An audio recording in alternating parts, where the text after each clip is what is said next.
আসসালামু আলাইকুম, সবাইকে ওয়েলকাম করছি আমার আজকের ছোট্ট একটা ব্লগ বলতে পারেন, মিনি ব্লগ দেখার জন্য। শুরুতেই একটা লাইক দিয়ে দিবেন সবাই। আজকে একটা গাছ দেখাবো আপনাদেরকে। তো এই গাছে যে ফুল হয় আসলে আমি কখনো চিন্তাই করিনি। আমি নার্সারি থেকে কিনে এনেছিলাম, জাস্ট পাতাগুলোই দেখতে সুন্দর এইটা ভেবে যে এটা আসলে পাতারই গাছ।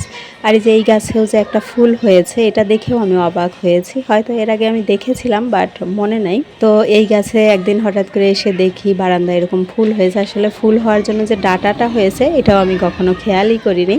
তা এখন এরকম ফুল হয়েছে। তো এই গাছটা অনেকেই হয়তো চেনেন, অনেকেই হয়তো না চেনেন অবশ্যই। এটা পেঁয়াজ ফুল গাছ, আমাদের ওইদিকে বলে, আসলে আমি জানি না এটার কী গাছ। তো আমার বারান্দায় কিন্তু আরও কিছু কিছু ফুল আছে, তো সাথে সেইগুলোও দেখিয়ে দিচ্ছি। এগুলো আমরা সবাই চিনি, গ্রাম থেকে শহর সব জায়গায় কিন্তু এগুলো হয়ে থাকে। আর যে ফুলটা আপনাদের দেখাবো সেটা হচ্ছে এই যে এই ফুল, গন্ধ আছে কিনা জানি না, আমি আসলে স্মেল নিতে ভুলে গিয়েছি। তো হঠাৎ করে দেখি যে এরকম ফুল হয়েছে, তাই ভাবলাম বাহ, এই গাছে এরকম ফুল হয়। আসলে পাতাগুলো এই যে এরকম কালারিং সাথে সবুজ, মানে পাতাগুলোই দেখতে আমার ভালো লেগেছে বলে আমি নিয়ে এসেছিলাম।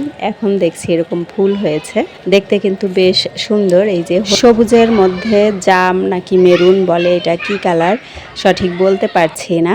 এই তো আমার ছোট্ট একটু ভিডিও আপনারা দেখে নিলেন। আর আমার এই যে বারান্দায় সুন্দর কিন্তু মানি প্লান্ট গাছ হয়েছে অনেকগুলোর, সাথে এই যে পার্পেল হার্ট, এটাতেও কিন্তু ছোট ছোট ফুল হয়।